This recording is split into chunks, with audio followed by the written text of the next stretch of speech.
My name's Felix Russo, aka Pastor Groove. After a couple years of using my Shure Sm7b, I can stand before you and say, I made a mistake. Now don't get me wrong, the Shure Sm7b microphone is an awesome mic. So why is it a mistake? Well, thanks for asking. It was a mistake because for the projects I do, I could have gotten acceptable results with a lower costing microphone. Now listen, I did my homework before I bought the Shure Sm7b. I researched all the specs of a ton of mics, weighed the advantages, disadvantages, and then weighed them again until I was convinced that this mic would cover all my needs. You see, I wanted a mic for video voiceover tracks and doing songwriting. You know, at the time I was also tossing around podcasting. The 7B is an extremely flexible mic with the contour switches on the back. You can cut the bass, you can add presence, and you can even have a really flat response. The SM7B could easily cover all the bases. And speaking of bass, I could even use the SM7B to mic a bass cabinet. You see, the 7B handles high sound pressure levels like a champ. But unless you're cutting tracks for Chris Lord Algae, you just don't need to drop that much cash on a mic.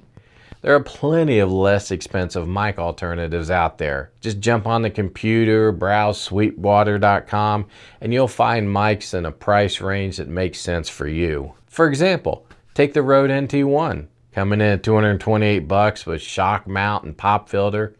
You know, that's actually what I was considering before I got the SM7B. And then at 229 bucks, you got the Audio-Technica AT2050. It's another affordable alternative. If you look at all the specs, you'll see that each has its own advantages and disadvantages. You know, almost every major mic manufacturer, you know, has a perfectly good microphone for every price point. Right now, I'll bet someone out there is saying, dude, you're just not using your SM7B right.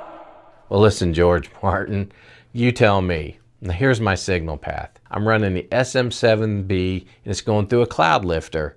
You know, that eliminates any lack of gain issues. Since the 7Bs is kind of notorious for low gain. The next step in my signal chain is a SCARLETT Solo by FOCUSRITE. Another solid piece of equipment. Then it goes to an M1 Mac Mini running Logic Pro X. Now, I'm gonna go out on a limb here and say that's a pretty solid signal chain. But like so many others, I got caught up in the allure and the flash of the legendary Shure Sm7b. You know, that cool looking microphone that Joe Rogan and all of your favorite podcasters use. I mean, come on, Michael Jackson used an SM7 on Thriller. You know, and this thing just looks really cool. Here's the reality of the situation. Most people listening aren't going to hear the difference. You know, I really didn't need to spend 550 bucks. As a matter of fact, I'm not using the SM7B in this recording. I'm using a Rode Go-To wireless and some EQ. So learn from my mistake. Don't buy a Shure SM7B, a Neumann, Universal Audio, or any other higher priced microphone unless you know you actually need it. Save a few bucks. Spend it on some other equipment that you can use. So that's all I got for you today. So if you got some value out of this, hit the subscribe button, hit the like button, and as always, thanks for watching, and remember, serve well and have fun. See you next time.